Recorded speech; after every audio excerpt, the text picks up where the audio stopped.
Hello everyone, and welcome to my Bold and Beautiful for You channel. I hope everyone is having a wonderful day. Before we begin, please hit the subscribe button and give this video a thumbs up. The very foundation of Los Angeles society, a city built on the precarious pillars of fashion, finance, and familial dysfunction, seems to shudder with a seismic shift that is both unprecedented and, in the grand, twisted tapestry of Forrester, Logan, Hayes, and Fuller history, utterly inevitable. The spoiler revealing that Hope Logan and Steffi Forrester would not merely declare a temporary, gritted-teeth truce but actively join forces in a strategic alliance against the burgeoning and deeply unsettling romantic union of their parents, Taylor Hayes and Deacon Sharp, sent shockwaves through the fandom, not merely for its dramatic potential but for its profound psychological implications. This isn't just a plot point, it's a paradigm shift, a narrative earthquake that cracks open the bedrock of the show's longest-running feuds and forces two women, who have viewed each other across a battlefield of betrayal, heartbreak, and shared lovers for over a decade, into the most uncomfortable and ironic of partnerships. The initial reaction, of course, is one of sheer, unadulterated disbelief, a sentiment perfectly encapsulated in Hope's likely whispered, gut punch of a line to Steffi in the relative privacy of the Forrester Creation CEO office, a room that has witnessed countless their confrontations. "I never thought I'd work with you." That single sentence, laden with years of baggage, says it all. It speaks to the stolen husbands, the bitter accusations, the custody battles over Douglas, the constant comparison of the hope for the future idealist versus the intimates powerhouse, and the omnipresent ghost of Liam Spencer, a man who has ping-ponged between them so frequently he's worn a path in the LA concrete. For Hope, Steffi has always been the ultimate obstacle, the seemingly insurmountable force of nature who represented everything she wasn't: bold, sexually confident, and fiercely territorial. For Steffi, Hope has been the perpetual victim, the good girl whose judgmental gaze and moral high ground masked a stubbornness that, in Steffi's eyes, was just as destructive as any of her own more overt actions. Yet, here they are, pushed into the same foxhole by a common enemy so bizarre and unnerving that it temporarily eclipses their own historic animosity, their own mothers. The pairing of Taylor and Deacon is not just a romance, it's a psychological grenade tossed directly into the living rooms of both families. For Hope, Deacon Sharp is her father, a man she has fought tirelessly to rehabilitate, to bring in from the cold, to legitimize in the eyes of the Forresters and the Logans. She has staked her own credibility on his redemption arc, believing in the good man buried beneath the checkered past of ex-convict shifts, scheming, and general chaos.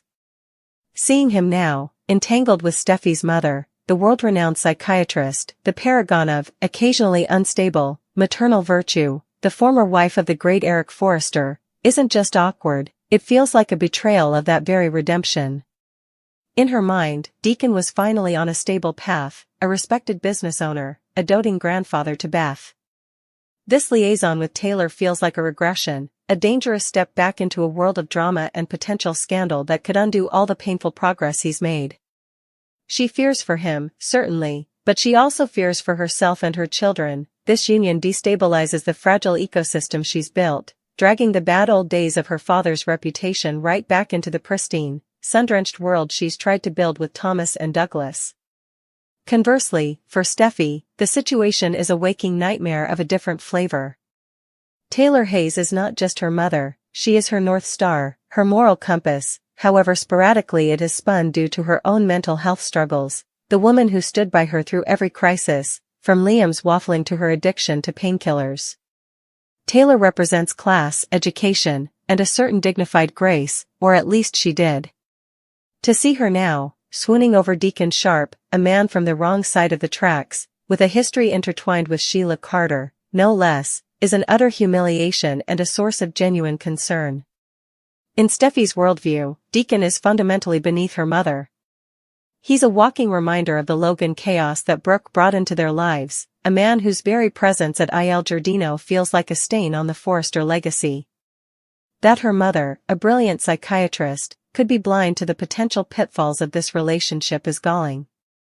She worries that Taylor is having a late-life crisis, that she's vulnerable after her final separation from Ridge, and that Deacon, with his street-smart charm and undeniable love for his daughter, is exploiting that vulnerability, whether consciously or not. Thus, the alliance is born not from affection, but from a shared, desperate necessity. The first strategy session between Hope and Steffi would be a masterpiece of awkward tension and reluctant concession. It wouldn't happen over a cozy lunch at Il Giardino, but perhaps in Steffi's office, after hours, the city lights twinkling outside like a carpet of fallen stars, a silent witness to this historic détente. The air would be thick with unspoken history. Hope, perched nervously on the edge of a chair, would speak with a measured, logical fear, outlining her concerns about Deacon's hard-won stability. Steffi, pacing behind her desk, would respond with fiery, impassioned frustration about her mother's judgment and reputation. They would find common ground in the sheer unpredictability of the pairing. "What's his endgame, Hope?" Steffi might demand, her voice sharp with suspicion. "Does he see a payday? A shortcut into the family business? My mother is a wealthy woman." Hope would immediately jump to his defense. "My father isn't like that anymore, Steffi. He loves me, he loves Beth, he's changed." But then she would hesitate, the seed of doubt planted. "But, with Taylor, it's all so public. So messy. And therein lies their unifying fear, the mess. The spectacle. The potential for this relationship to explode and shower everyone in the shrapnel of scandal." Their plan would likely be a multi-pronged approach. First, a direct, united confrontation with Taylor and Deacon together, a scene ripe with dramatic potential. Imagine the four of them at Deacon's apartment, the two daughters presenting a unified front against the bewildered couple. Hope's approach would be pleading, emotional. "Dad, please, think about what you're doing. Think about Beth, about me. This complicates everything." Steffi would be more direct, confrontational, her gaze locked on Taylor. "Mother, this is beneath you. He runs a restaurant. He's been in prison. He was married to Sheila. What are you thinking?" Taylor and Deacon, in response, would likely be defiant, perhaps even emboldened by the opposition. They would speak of finding unexpected solace in each other, of being two misunderstood people who see the real person beneath the public perception.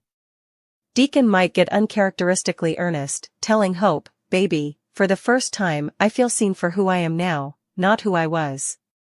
Taylor would echo this, telling Steffi, "He's kind, and he's honest in a way people in our world rarely are. I'm happy, Steffi.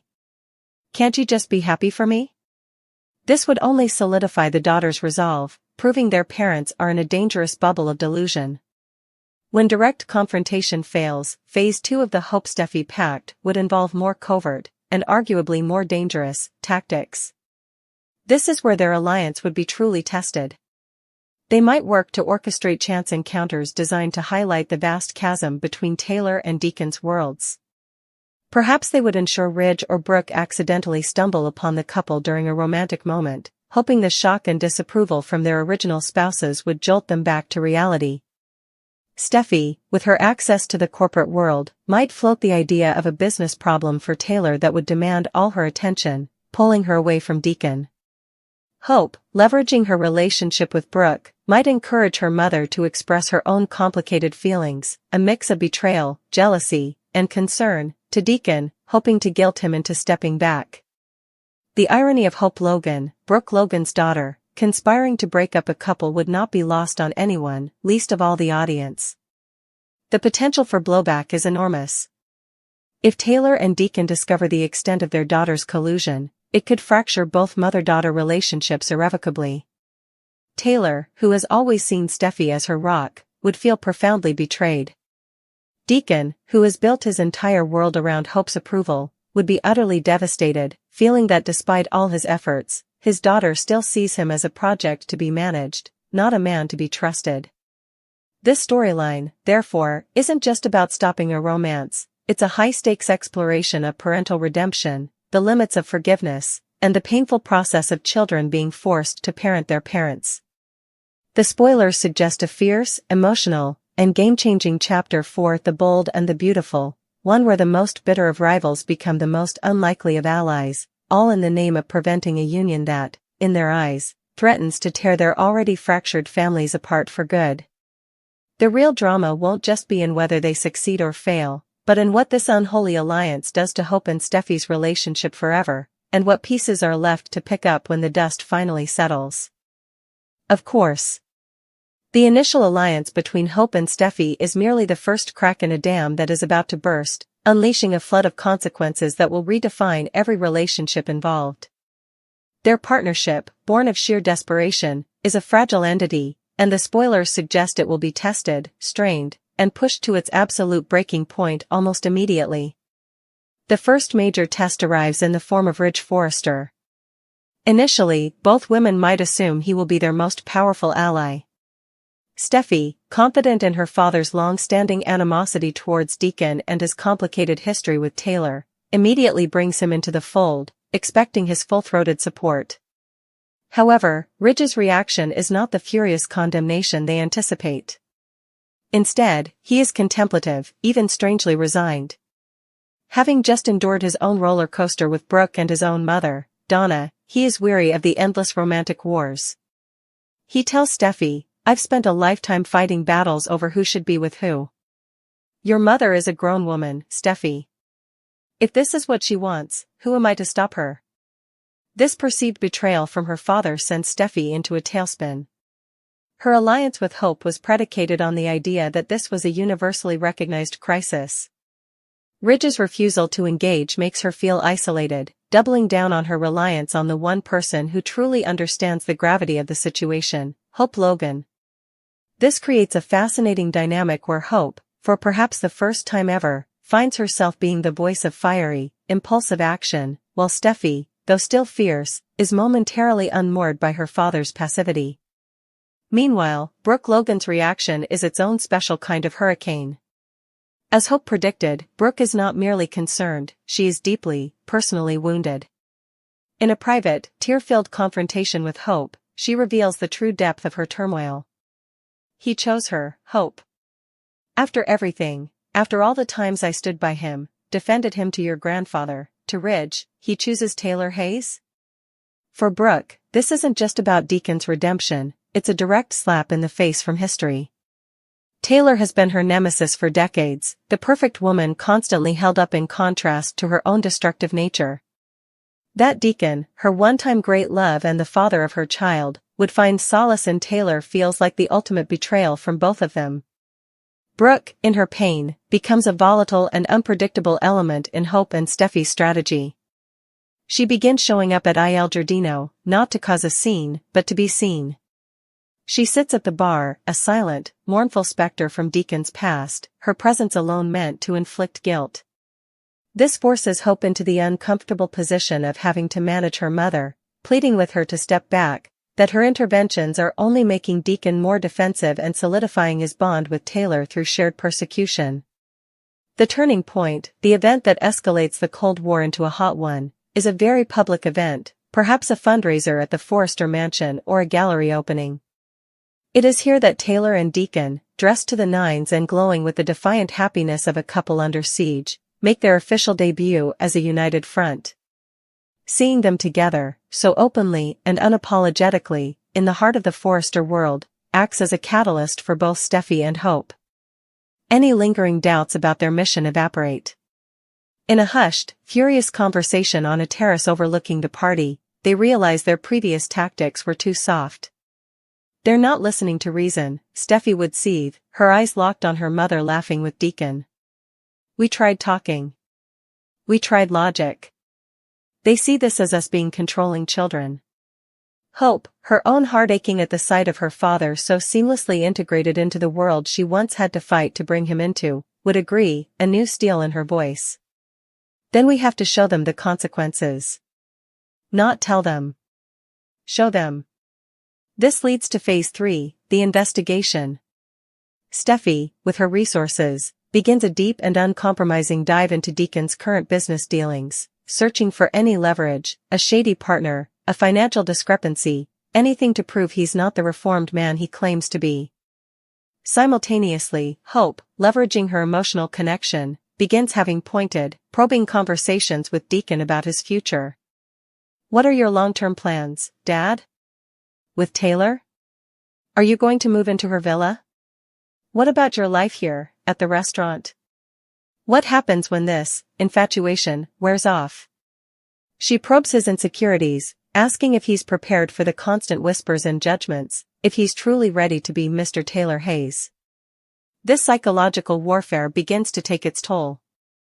Deacon, who has been riding a wave of defiance, starts to show cracks. He becomes short-tempered at the restaurant. He questions Taylor, subtly, about how her friends really see him. The paradise the couple built for themselves begins to develop fractures from within, precisely as Hope and Steffi intended. The inevitable, explosive confrontation occurs when Steffi, in her investigation, discovers something, or perhaps manufactures a perception of something. Maybe she finds a series of large, unexplained cash withdrawals from the Il Giardino accounts, which Deacon could explain, but the context makes it look suspicious, or she uncovers that an old acquaintance from his shady past has been seen hanging around. She and Hope confront Taylor privately, presenting this evidence not as proof of a crime, but as proof of his inherent instability. "This is the man you're entrusting your life to, Mother?" Steffi would proclaim, slamming a folder down on a table. "The man who can't even keep his own finances in order? Or who still associates with criminals?" Taylor, a psychiatrist, would see right through this. Her fury would be cold and terrifying. "I am deeply, deeply disappointed in you, Steffi. In both of you. This is a witch hunt. You are so determined to break us up that you are willing to destroy a good man's character and your relationship with your own mother in the process." It is at this moment of maximum tension that Deacon would walk in. Seeing the folder, seeing the tears in Hope's eyes and the defiant fury on Steffi's face, the full scope of their conspiracy would dawn on him. The betrayal would be absolute. All the progress in his relationship with Hope would seem to evaporate. "You," he would say to Hope, his voice quiet and shattered. "My own daughter. You think so little of me? You and the great Steffi Forrester, looking down from your ivory tower, deciding I'm not good enough." This would be the moment the Hope-Steffi alliance fractures. Hope, seeing the utter devastation on her father's face, would break. "No, Dad, it's not like that. We were scared. But it's too late. The damage is done." Deacon would tell her that her fear has cost her her father, and he and Taylor would leave, more united than ever by the persecution. In the aftermath, the fallout is catastrophic and personal. Hope is racked with guilt, realizing her actions may have permanently alienated the father she fought so hard to redeem. She blames Steffi for pushing the aggressive investigation. Steffi, in turn, blames Hope for her weakness and emotional collapse at the critical moment. Their alliance, built on a foundation of sand,